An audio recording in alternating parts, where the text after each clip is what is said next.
Santinho, que fará a exposição de hoje. Léo, já apareceu o avisozinho que está gravando aí em cima, então pode iniciar quando o amigo entender pertinente. Obrigado.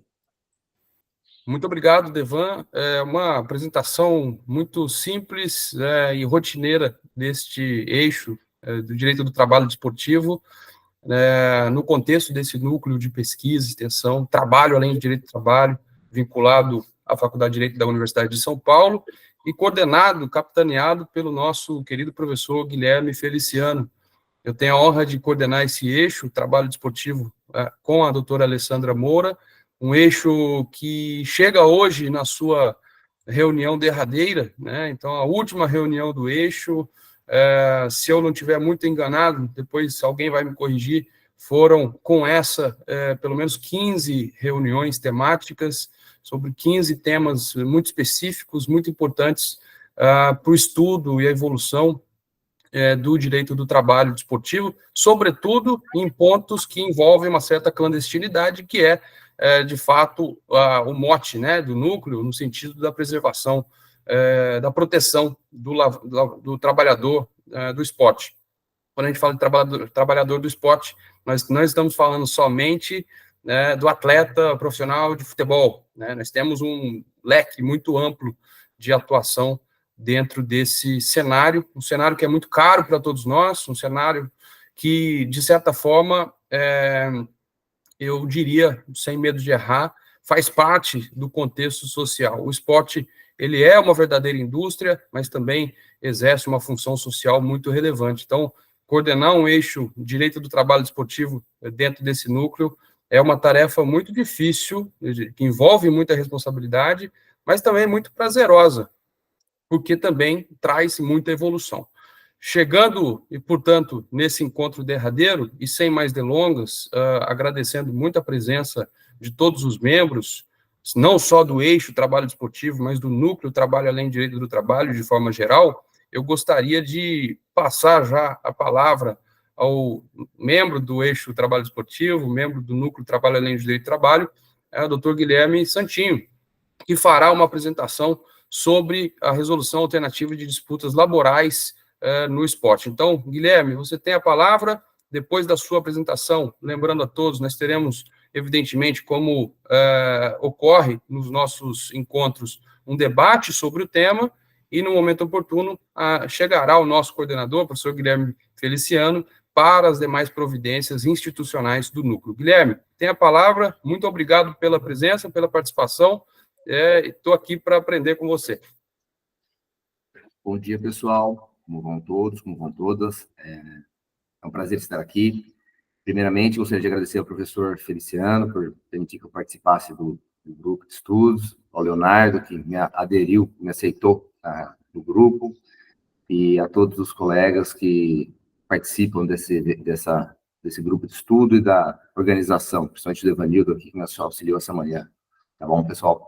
Bem, meu nome é Guilherme Santinho, sou professor da Federal do Mato Grosso do Sul, fiz doutorado na USP, fui professor do professor Guilherme Feliciano em algumas disciplinas, e a nossa apresentação aqui hoje vai se pautar no tema geral, né? Resolução alternativa de disputas laborais no esporte, e basicamente nós vamos nos centrar na forma de solução de conflito com base na arbitragem, né? Que é o nosso principal foco aqui da nossa apresentação de hoje, como uma forma de solução de conflito, principalmente que temos alguns julgados dentro do nosso sistema brasileiro de solução de conflitos que já envolvem a questão da arbitragem como uma maneira de resolver o conflito, buscando resolver o conflito de alguma maneira. Bem, esse material que eu vou passar para vocês, eles podem ser utilizados posteriormente sem problema nenhum, basta citar a fonte, tá, pessoal? Então, eu vou disponibilizar depois, fique à vontade. Só que peço uma gentileza de, se possível, citar a fonte. Então, fique à vontade para poder utilizar esse material como bem entender. Tá? Bem, antes da gente iniciar o contexto da arbitragem esportiva, que vai ser a parte final, um terço final da nossa apresentação, é importante destacar aqui o que é a arbitragem, qual que é esse contexto da arbitragem dentro do Brasil. Um estudo que foi feito por mim há alguns anos mostra que o TST já teve mais de quase 500 julgados relacionados à arbitragem.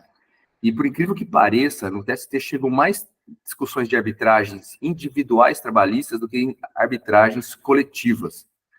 E uma coisa muito interessante que cabe destacar com relação às discussões de arbitragem no Tribunal Superior do Trabalho é que uma grande parte das arbitragens que chegaram lá foram arbitragens que decorrem de previsões dentro de normas coletivas, principalmente de ógmo, de trabalhadores avulsos, né? Quase 40% das demandas que estão no TST envolviam essa discussão, e muitas dessas discussões foram entendidas inconstitucionais, né? A maioria do que vocês estão vendo aqui foram entendidas como inconstitucionais, e quase 50% que a gente tem hoje, que eu fiz uma readaptação dessa amostragem até os dias atuais, elas envolvem arbitragens individuais trabalhistas, e a maioria delas foram entendidas como inviáveis, né? Eu vou usar essa palavra como acho que é uma mais adequada nesse momento, que a arbitragem individual trabalhista, como nós entendemos hoje, tá?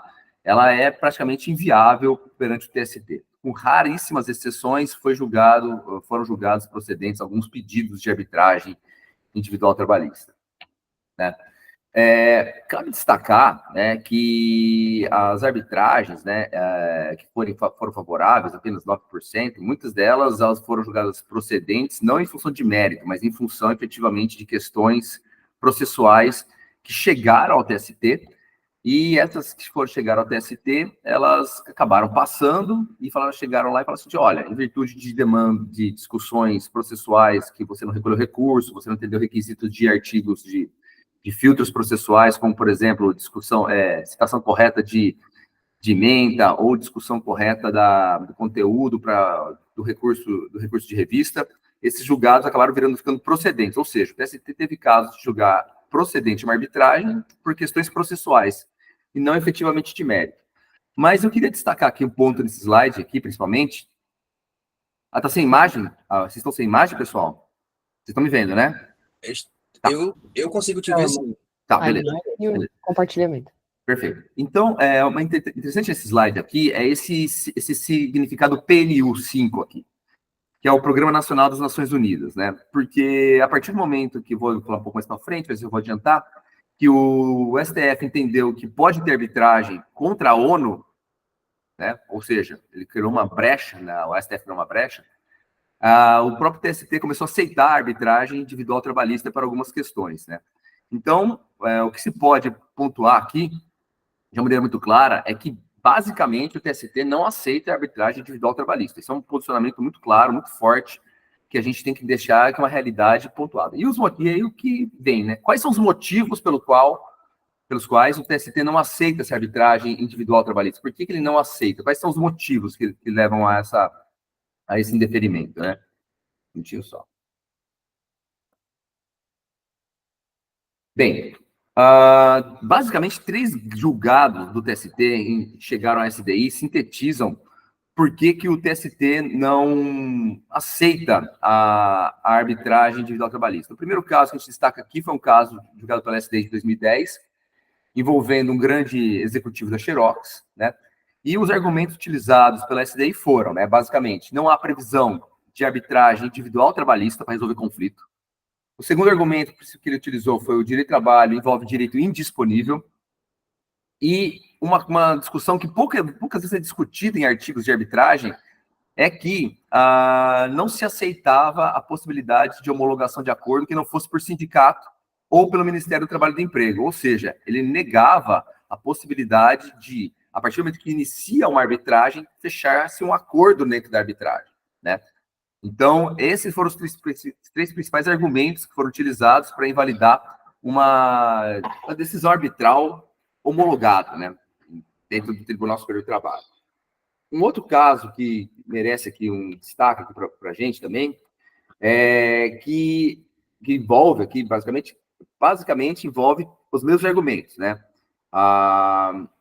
O direito é indisponível, o empregado, apesar de ele ser um alto executivo, o direito, isso é irrelevante, então, independente do fato do salário desse empregado ser alto ou ser baixo, esse empregado ele tem proteção do direito do trabalho, e não se pode negociar, basicamente, as verbas trabalhistas. Esses 2 julgados, eles vão na mesma linha, só que esse julgado, a diferença é que ele envolve efetivamente um grande executivo. E esse executivo, ele recebeu um salário muito diferenciado, mas mesmo assim, houve uma proteção para ele alegar que não se pode utilizar a arbitragem individual trabalhista para resolver solução de conflito dentro do Brasil. Isso em 2011, certo? Posteriormente, nessa é uma decisão interessante, porque o Ministério Público do Trabalho, ele ingressou com uma ação trabalhista, né, de obrigação de não fazer, ou seja, ele quis fechar uma Câmara de Mediação de Arbitragem, impedindo que essa Câmara ela pudesse realizar qualquer forma de arbitragem, certo? A Câmara, então, não pode realizar arbitragem individual trabalhista antes ou depois do fim do contrato, era um ponto que eles estavam discutindo, tá?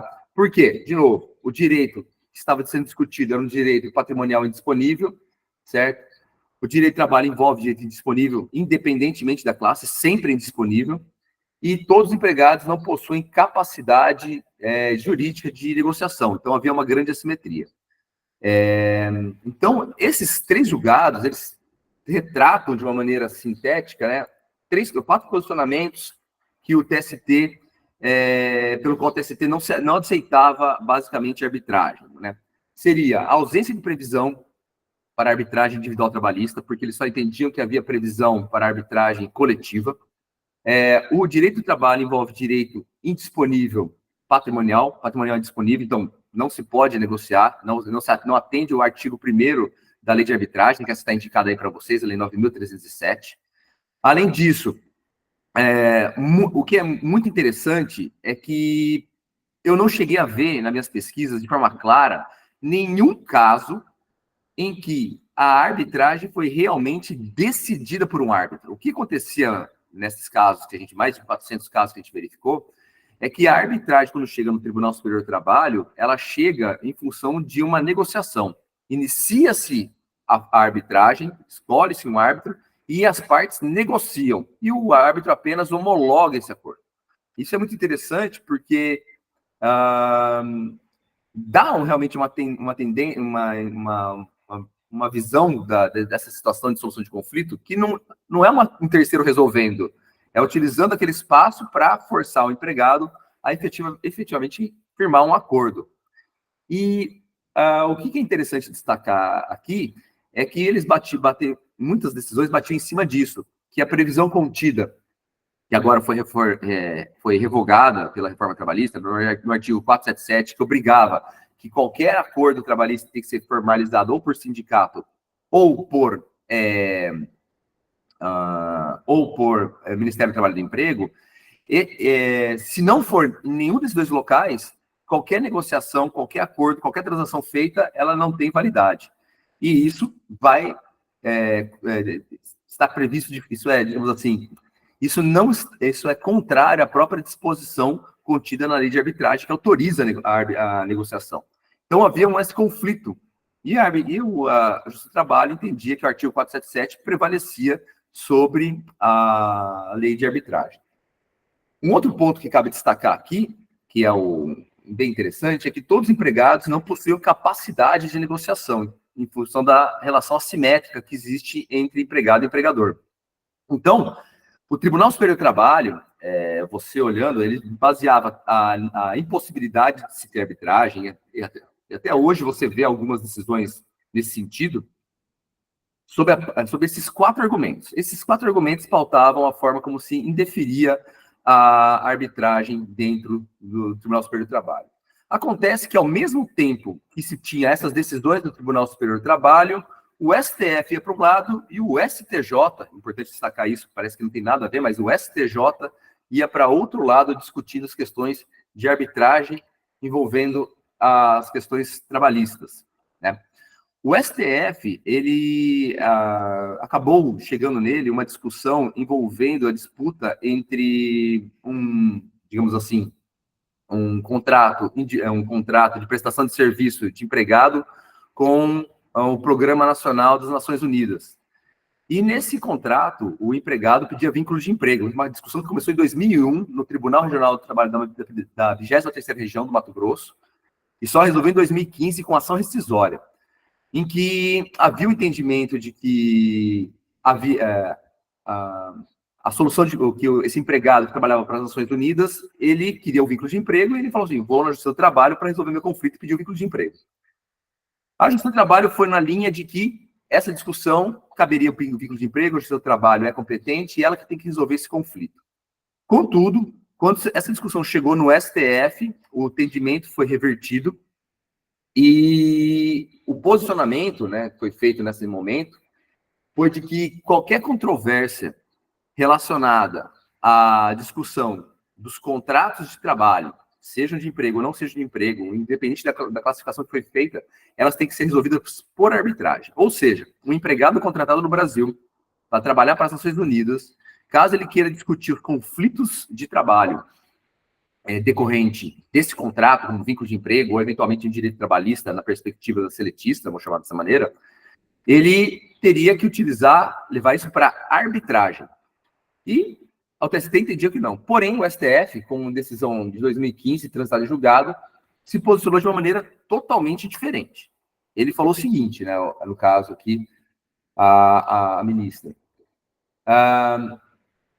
Qualquer conflito deveria valer-se da conciliação como primeira forma de solução de conflito. Ele estabelecia, então, steps, né? Formas de solução de conflito antes de chegar ao judiciário. Depois, não resolvida, ela tem que ser, obrigatoriamente, ela tem que ser utilizada, esse conflito tem que ser utilizado por meio da arbitragem, composto por um representante da Agência Nacional Executora e o outro, ainda, do Programa Nacional das Nações Unidas, tá? E que caso, certo, a ONU não cumprisse a sentença arbitral que fosse deferida de forma favorável ao empregado, o trabalhador poderia dirigir-se ao governo brasileiro para que esse representasse perante a ONU para reivindicar os seus direitos. Ou seja, o STF acabou entendendo que dentro do Brasil, numa relação como essa, em virtude do Estado-membro ser um órgão internacional, a arbitragem era válida, plenamente válida. E isso foi ao mesmo tempo, então, que o STF entendia dessa maneira, o TST entendia de forma contrária a todas as outras decisões. Então, dentro do Brasil, a gente tinha uma incongruência. Se você era contratado pela ONU, você pode usar arbitragem. Se você é contratado por uma micro e pequena empresa, você não pode usar arbitragem. Se você é um grande empresário de uma multinacional, você não pode utilizar arbitragem. E o TST, assimilando esse posicionamento do STF, adota essa posição. E interessante que no julgado relacionado posteriormente, um outro julgado, né, relacionado a isso, com esse mesmo assunto, mas com partes diferentes, ele dá alguns passos interessantes, né, para falar que trata-se de direito disponível. Então, para relacionar relações com a ONU, o direito é disponível, relações com o Brasil, não é disponível o direito. E a parte tem capacidade negocial. Então, é interessante que o próprio TST ele acaba, pelo fato da parte que é o órgão internacional, se posicionar de uma maneira, ele acaba adotando, digamos assim, a relação jurídica, ela tem outras características que ele nega, ele tem uma situação contrária à que ele vinha se posicionando anteriormente. Então, o TST adota esse posicionamento. Isso antes da reforma. E o que é interessante ainda é que, apesar de a gente falar, né, de relações de trabalho, o STJ, julgando a execução de uma sentença estrangeira no Brasil envolvendo jogador de futebol, ele acabou também julgando questões trabalhistas, né? Então é interessante isso. Então, se tiver execução de sentença estrangeira brasileira, mesmo envolvendo matéria trabalhista, ela vai ser assimilada vai ser executada ou não pelo Brasil. Quem vai decidir isso vai ser o STJ, não será o Tribunal Superior do Trabalho, conforme determina a nossa Constituição. Então, o jogador de futebol, né, o que temos aqui, que é o Cleverson, de Araújo Soares, ele rescindiu o contrato com um time de futebol chamado Algarafa Sport Clube. Essa discussão foi levada para a CAS, né, para a FIFA, que era a Corte de Arbitragem de Esporte, e lá o Cleverson foi condenado por uma multa, por descumprimento de multa contratual, certo? Então, a sentença foi proferida no estrangeiro, no caso, ela é tratada como uma sentença jurisdicional, foi protocolada no STJ por cumprimento dela. E qual foi o posicionamento do STJ com relação a esse assunto? Isso, né? Interessante. 2015, mesma época que a decisão de pacificação da decisão do STF, né? Exatamente, Laura. Não houve violação da ordem pública. Então, porque um dos argumentos que foram utilizados pelo jogador de futebol foi que a violação da ordem pública não poderia ser executada no Brasil diante do posicionamento claro e pacífico do TST de que, não, por aqueles 4 argumentos trazidos, não havia previsão no Brasil, a assimetria da relação, o direito indisponível, todos esses argumentos foram trazidos, porém o STJ olhou para aquela sentença estrangeira e falou assim, não é assim que funciona. Né? Embora a matéria de fundo trate de direitos individual trabalhista, foram discutidas no procedimento de arbitragem questões meramente patrimoniais, porque no caso havia se encerrado o contrato, que decorre da rescisão antecipada do contrato de trabalho pelo requerido, o que resultou da aplicação da multa rescisória. Em outras palavras, não houve abdicação a direito laboral indisponível, mas apenas a aplicação de multa de rescisão constante em cláusula prevista em contrato, que autorizou o uso da arbitragem. Ora, a gente fica bem claro aqui, né, que temos aqui uma situação, isso tudo antes da reforma trabalhista.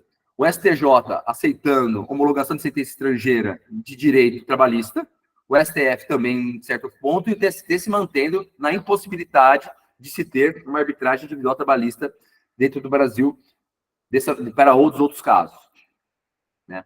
Então, nesse momento, a gente tem o TST que se posiciona contra a arbitragem, o STF que valida uma arbitragem para um órgão internacional e o STJ que valida uma arbitragem de sentença estrangeira também. Né?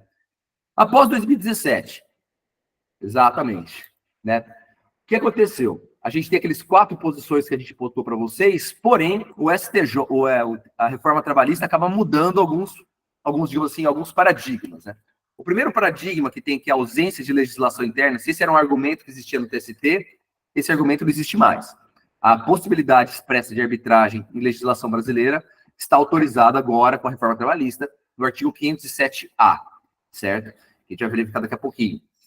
Ainda, existe, se não de uma maneira geral, existe pelo menos de uma maneira mitigada a possibilidade de você dispor de alguns direitos patrimoniais, conforme o artigo 444, que autoriza que alguns empregados, né, digamos assim, que é conhecido como superempregado, ou até por meio de acordo coletivo, alguns direitos patrimoniais são disponíveis, que é o que o artigo 444, vinculado com o 611-A da CLT, já mitiga alguns direitos disponíveis. Então, ao mesmo tempo, o argumento de disponibilidade de direito, ele acaba, indisponibilidade de direito, ele acaba ficando mais fraco, certo? Ainda, o artigo 477, parágrafo 1º da CLT, ele é revogado. Então, não há mais uma obrigatoriedade de se passar sempre no sindicato ou no Ministério do Trabalho e do Emprego para se homologar o acordo. Então, a gente acaba verificando que a própria estrutura legislativa brasileira, ela acaba rebatendo as posições anteriores ao Tribunal Superior do Trabalho. Né? E como é que fica agora a arbitragem dentro do Brasil? Né? A arbitragem prevista no artigo 507A é uma arbitragem que é interessante destacar esse artigo 507, porque o artigo 507 ele não é suficiente, na minha opinião, por si só. Por quê? O artigo 507A, ele autoriza que a pessoa possa optar por sair da forma de solução de conflito judicial e ingressar numa forma de solução de conflito extrajudicial arbitragem. Ou seja, o artigo 507A autoriza que a parte firme uma cláusula que ele pode escolher sair do via judicial e ir para a via extrajudicial para resolver o conflito. Mas é qualquer empregado? Não. Na realidade, o empregado que está dentro, que pode e que está autorizado a utilizar a arbitragem no artigo 507A, é esse empregado que ganha 2 vezes o limite máximo estabelecido pelo teto da Previdência, que hoje está em torno de quase R$15.500. Então, somente esse empregado que ganha acima desse valor é que poderia estar sujeito a firmar esta cláusula em que opta por sair de um local, né, da via judicial para a via extrajudicial. Contudo, tem uma série de ressalvas, porque ele tem que observar a lei de arbitragem, a lei 9.307 tem que ser observada. E a lei 9.307, lá no artigo 1º, já fala, só pode discutir direitos patrimoniais. O artigo 507 não resolve o problema dos direitos patrimoniais. Ele apenas resolve o problema da forma, de qual que é o local onde você vai solucionar esse conflito. Certo? Então, autoriza, então, esse deslocamento da competência. O artigo 1º, que é a lei 9.307, desculpa, da lei 9.307 de 96, ele fala da seguinte maneira: as pessoas capazes de contratar poderão valer-se da arbitragem para dirimir litígios relativos a direitos patrimoniais disponíveis. Porém, como que eu conseguiria, digamos assim, uma visão apenas legislativa, sem doutrinária, apenas legislativa, resolver digamos assim, chegar a quais direitos patrimoniais eu poderia levar para arbitragem individual trabalhista? Eu teria, nesse caso, então, a possibilidade apenas de utilizar o artigo 444, né, que fala que os empregados, né, que ganham 2 vezes que tem nível superior, eles poderiam, e ganham 2 vezes o teto da Previdência, essas pessoas teriam direito de dispor de direitos patrimoniais. Então, o artigo 444, parágrafo único, ele autorizaria qualquer pessoa que ganhe 2 vezes o teto da Previdência e que tenha nível superior a ingressar em arbitragem. Hoje, numa pesquisa feita pelo IBGE, alguns anos atrás, isso representa basicamente 2% dos empregados com carteira assinada no Brasil que teriam essa possibilidade de utilizar essa arbitragem, com relação ao salário, né? Fora que eles teriam que ter o salário e o título. Então, teoricamente, a arbitragem individual trabalhista ela poderia ser viável apenas para essas pessoas, na minha ótica, nesse momento, por causa dessa mitigação dos direitos patrimoniais. E aqui, então, o artigo 601 fala quais seriam esses direitos patrimoniais que seriam disponíveis, certo? Esse seria o posicionamento que eu adotaria, digamos assim, até 2023. Contudo, né, recentemente, o Tribunal Regional da 2ª Região, em decisão de novembro de 2023, no incidente repetitivo, ele adotou a discussão de arguição de inconstitucionalidade do artigo 507-A. E nesse julgado, né, vamos chamar dessa maneira, nesse julgado, o Tribunal Regional da 2ª Região se posicionou de uma maneira muito interessante, né, até mais, digamos assim, menos protetiva do que imaginava, né? Primeiro, ele se posicionou no sentido de que é válido o artigo 507-A, ele é constitucional. Segundo, que a arbitragem ela é viável com base no artigo 507-A sem problema nenhum. Ou seja, qualquer pessoa que ganha 2 vezes o teto da arbitragem pode ir pelo caminho da arbitragem. Ou seja, pode sair da via judicial e ir para a arbitragem. E terceiro, que é aí que ele fez, de uma maneira até sintética na decisão, mas isso foi adotado, ele fez uma distinção entre indisponibilidade de direito e reflexo patrimonial, dizendo o seguinte: não se pode efetivamente, na arbitragem, decidir direitos indisponíveis. Porém, a partir do momento que você está discutindo reflexo patrimonial do direito, esse direito passa a ser disponível. Ele foi até além do que, digamos assim, o artigo 444, parágrafo 1º. Ele permitiu, de certa maneira, na minha ótica, como eu entendia o julgado, de que verbas como, por exemplo, PLR, questões patrimoniais questões de direito que não tem como você proteger o direito, mas já viram reflexo patrimonial, pelo que eu entendi, tudo isso pode ser objeto da arbitragem individual trabalhista, sem problema nenhum. Esse foi o posicionamento que eu entendi. E esse julgado é um julgado recente, foi julgado pelo Pleno do TRT de São Paulo, que é o maior do Brasil, nesse sentido, né? Vamos aguardar aí as próximas etapas, tá ok? Por quê? E um dos pontos que ele aponta né, no julgado é que é o seguinte: a partir do momento que você inicia a arbitragem, o árbitro existe uma série de salvaguardas que, se houver imparcialidade, você pode ter maneiras de anular. Se não houver legalidade no cumprimento da arbitragem, tem maneiras de declarar a invalidade dela. Se, eventualmente, a parte tiver em conluio com a outra, podemos ter medidas da esfera civil e até penal contra os árbitros, né? Então, a ideia que se passa é que se estimula uma forma de solução de conflito e que se busca responsabilizar as pessoas envolvidas, o que a gente não costuma verificar. As pessoas envolvidas não são responsabilizadas na arbitragem, né? Nos casos em que foram anulados, em que você verifica uma fraude clara. O que é responsabilizado é uma questão apenas patrimonial de nulidade, mas não na esfera penal. Então, o posicionamento que foi adotado pelo TRT da segunda região foi nesse sentido. Bem, feita essa contextualização, né, da arbitragem, como está no Brasil, eu queria trazer para vocês aí alguns julgados, algumas discussões que estão acontecendo atualmente, que envolve, de uma maneira mais específica, a questão do esporte, certo? Principalmente em 2 julgados que aconteceram no TST envolvendo a arbitragem. Um é a questão relacionada à previsão contida na Lei Pelé, né, Lei 9615 de 98, no artigo 90C, em conflito com o artigo 507A. São 2 discussões que nasceram no TRT da 15ª Região e que envolve a discussão de jogadores de futebol em que se discutia que os jogadores de futebol eles deveriam se valer da arbitragem para resolver o conflito e não da via judicial. E a redação do artigo 90C, que é interessante, né, que ela é até anterior, né, vamos dizer dessa maneira, ao 507A, e antes da autorização do 507A, ninguém, ou poucas pessoas, por exemplo, o TST não julgaram, não levavam essa discussão até lá, né?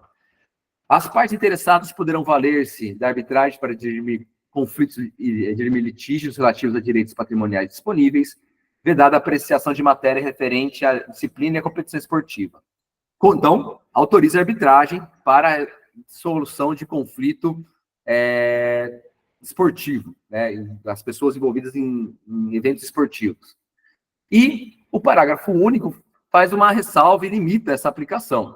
A arbitragem deverá estar prevista em acordo com a convenção coletiva e só poderá ser instituída após a concordância expressa de ambas as partes, mediante cláusula.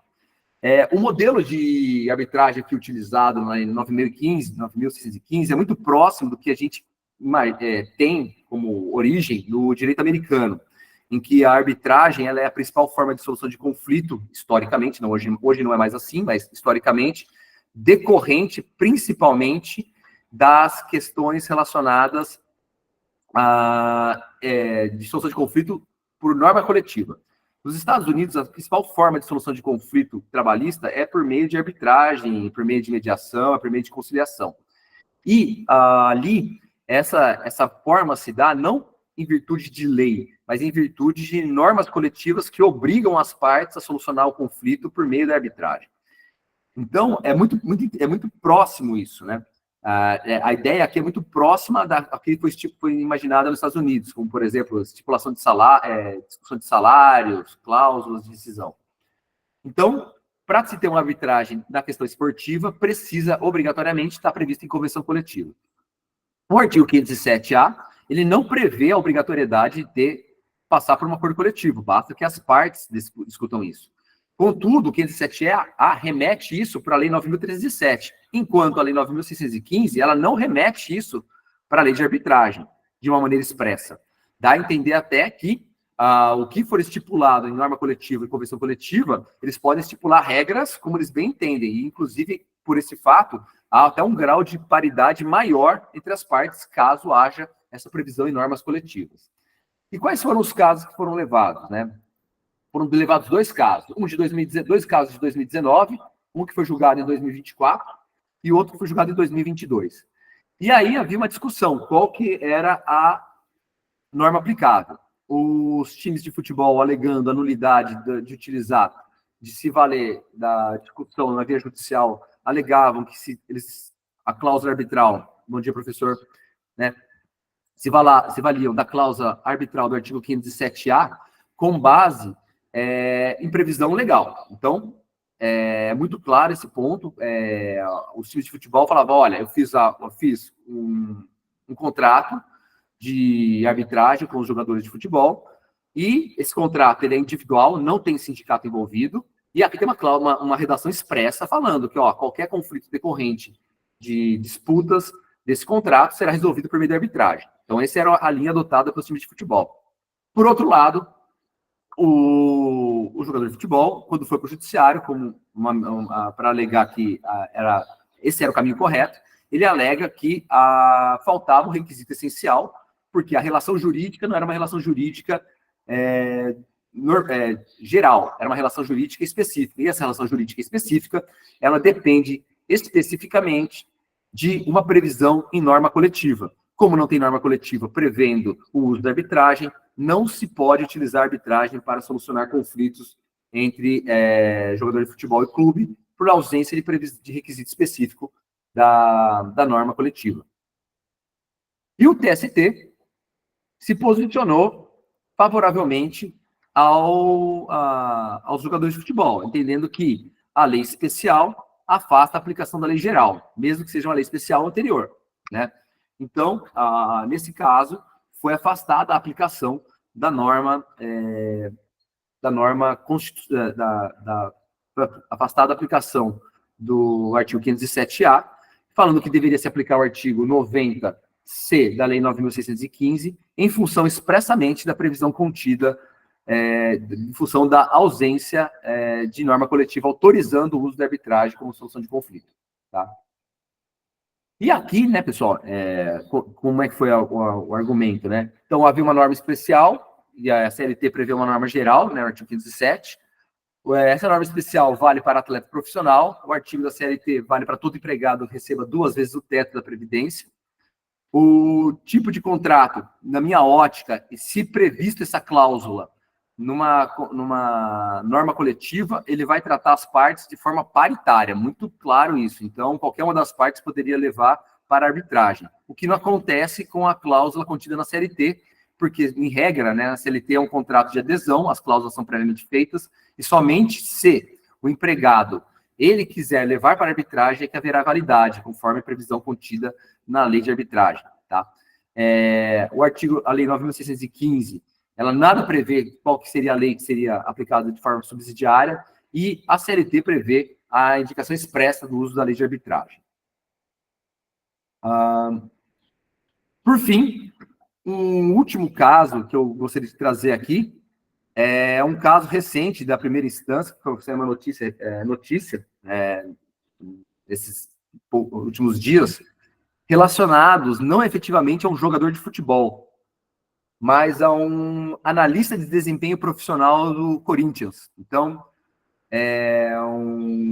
um analista português foi contratado pelo Corinthians para trabalhar no Brasil por um contrato por prazo determinado.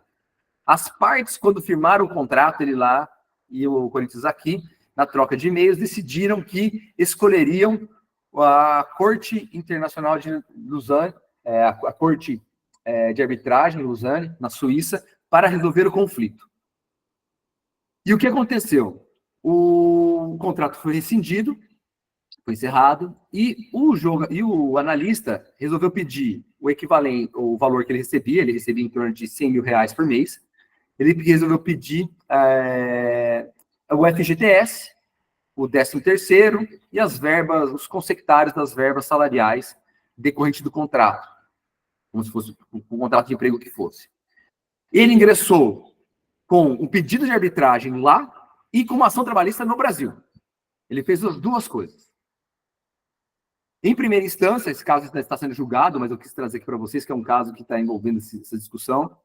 Em primeira instância, o juiz já acabou julgando extinto o processo aqui no Brasil, alegando que, como havia uma paridade entre as partes, como havia, de certa forma, direito disponível, como o empregado, ele que iniciou o pedido de arbitragem, como haveria elementos de estraneidade que remetem ao direito internacional público, que pode remeter isso para um outro tribunal, esse empregado essa discussão não era competência da Justiça do Trabalho. Acabou, inclusive, condenando o empregado em custas, e essa discussão agora ainda está, com certeza, vai ter um recurso em cima disso, mas essa discussão aqui, ela é uma discussão interessante para demonstrar que como isso está acontecendo, né? Como a questão relacionada a times de futebol, a questão de arbitragem, ela está sendo trazida para serem julgados dentro do sistema brasileiro. E, inclusive, né, eu acabei entrando na decisão, vou ver se consigo dar uma olhadinha aqui, ver se consigo aumentar a fonte. Não vou conseguir. Mas a cláusula que foi colocada, né, eles colocaram uma cláusula genérica, eu acho horrível isso, porque eu acho que foi uma cláusula pouco trabalhada, porque não disciplinaram, inclusive, nem qual que seria a lei aplicável para uma discussão como essa, nem como que seria a eventual composição. Então, para dirimir qualquer pendência, controvérsia ou ação que se origine desse contrato, as partes elegem o CAS, localizado em Lausanne, na Suíça, com renúncia de qualquer outro local para discutir essa ação. Então, o objetivo aqui, trazer esses slides, né, do jogador de futebol, e principalmente do analista, é para demonstrar que existe, sim, uma certa pressão, digamos assim, do mercado para a utilização desses contratos, e que trata-se como, poderia até dizer que haveria uma uniformidade, um entendimento de que a arbitragem, por mais que ela não seja adotada com todas as letras efetivamente no Brasil, que existe uma necessidade de solução de conflito por essa maneira, para que esses tipos de conflito sejam resolvidos por ali. O ordenamento jurídico brasileiro, ele não está pacificado ainda, dá para falar isso com uma certa tranquilidade. Como eu falei para vocês, tem o posicionamento do TRT de São Paulo, mas quando você vai analisar as decisões do Tribunal Superior do Trabalho, elas são posições ainda contrárias, mesmo porque a maioria das vezes que nós continuamos vendo as decisões, as empresas, elas se valem da arbitragem sem observar os requisitos legais. Então, há vários casos, inclusive depois de 2017, em que a empresa leva para fazer a rescisão do contrato de trabalho na Câmara Arbitral. Isso aí é horrível, é péssimo, de valores que não são 2 vezes o teto da Previdência. Então, infelizmente, pelo mau uso da arbitragem, que é para ser utilizada de uma maneira muito específica, de um tipo de relação que merece um cuidado diferenciado, ela acaba sendo totalmente inviabilizada. Acredito que a decisão do Tribunal Regional da Segunda Região ela é um passo para, pelo menos, demonstrar a viabilidade dela, ou seja, ela pode ter arbitragem, mas ela tem que ter alguns cuidados para ser aplicada, e que essas discussões de arbitragem, eu acho que a gente, apesar de estarmos falando sobre elas há décadas, podemos dizer dessa maneira, elas ainda estão longe de serem encerradas, né? Porque a gente só está discutindo primeiro se pode ir para arbitragem. A gente nem discutiu ainda alguns detalhes da validade da arbitragem efetivamente. Então, enquanto a gente estiver nessa fase, vai ser complicado, né? Se pode ou não pode. Depois que a gente conseguir viabilizar a arbitragem, a gente tem que discutir qual que é o formato adequado dela para poder viabilizá-la. Essas são as minhas palavras. Leonardo, devolvo a palavra. Peço desculpas aí se for muito rápido a apresentação. Eu tenho uma certa preocupação com o tempo aqui. Tem uma pauta cheia hoje. Muito obrigado pela atenção de todos. Obrigado, Guilherme. Parabéns pela exposição, muito clara, com muito conteúdo, num tema que é muito difícil. Um tema que não é só difícil por aquilo que ele é, mas aquilo que ele representa também em termos de resistência, né? Uma falta de cultura também no âmbito nacional brasileiro sobre os métodos alternativos de resolução de controvérsias, e com a falta de cultura também a necessidade de nós garantirmos um sistema absolutamente íntegro e que possa desenvolver as suas atividades dentro desse contexto, né? Então, para isso, de fato, as suas reflexões, a sua apresentação trouxe muita luz a esse tema. Para abrir os debates, eu não sei se o professor Guilherme Feliciano já quer fazer uso da palavra, né? Mas após o uso da palavra pelo professor, nosso grande mestre, coordenador, nós abriríamos para o debate sobre esse tema específico para aqueles que quiserem se manifestar. Nesse caso, pediria, né, que levantem as mãos para que a gente possa estabelecer uma ordem de preferência nas perguntas e respostas. Muito obrigado a todos. Professor Guilherme, tem a palavra, por favor. Ô, Leonardo, muito obrigado. Meus caros, minhas caras, um prazer estar aqui com vocês.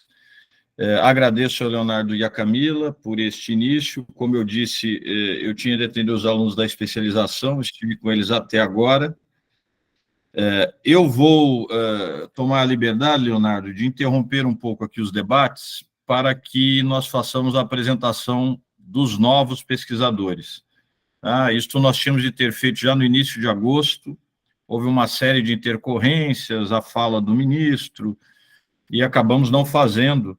E é importante que eles nos conheçam a sistemática do núcleo, e mais importante ainda, que nós os conheçamos. A própria Camila havia entrado em contato com todos eles para que se apresentassem hoje. Então, nós vamos fazer isso bem rapidamente, acho que não vamos levar mais do que meia hora aqui, e aí fazemos um curto debate, a não ser que você me diga que há outra apresentação para hoje. Leonardo? Não, essa era a apresentação derradeira, e eu poderia dizer já que nós fechamos com essa apresentação maravilhosa com chave de ouro. Guilherme Sampieri, parabéns, viu, Guilherme? Guilherme, eu pude co-orientá-lo em uma época que o orientador original dele, que é o professor Freitas, estava no exterior. Então, conheço bem o trabalho, a competência das investigações que faz. Inclusive, fez aqui a sua apresentação na linha do que efetivamente pesquisa, o que é sempre um ganho, né? Quando, digamos, há uma coerência na história do pesquisador com relação aos temas que escolhe e desenvolve. Então, parabéns pela apresentação.